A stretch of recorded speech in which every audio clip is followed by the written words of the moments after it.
नमस्कार मित्रांनो, EPF resign date या डेट ऑफ एक्झिट टाकली आहे की नाही हे व्हिडिओ छोट्या टॉपिकवर आहे।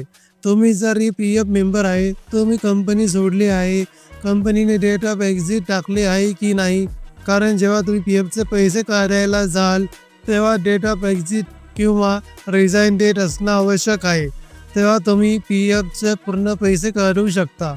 तर मित्रांनो, खूप सोपी पद्धत आहे EPF चेक करण्याची। तर चला व्हिडिओला सुरुवात करूया।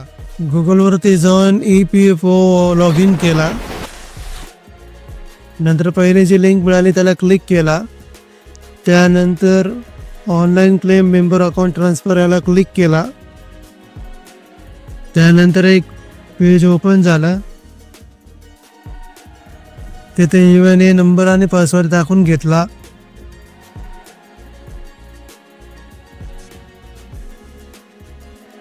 त्यानंतर साइन इन केला,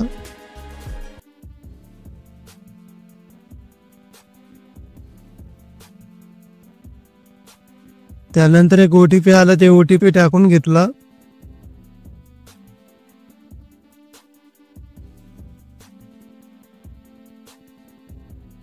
त्यानंतर हे पेज ओपन झाला। लेफ्ट साइडला ट्रेन डॉट आहे त्याला क्लिक केला, इथे व्ह्यू ऑप्शन दाबला, सर्व्हिस हिस्ट्री दाबला।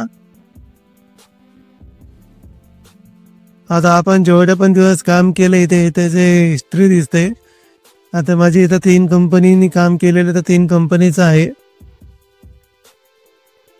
कंपनीचं नाव, assembly ID, date of joining, पण इथे कोणाचाही डेट ऑफ एंड नाहीये।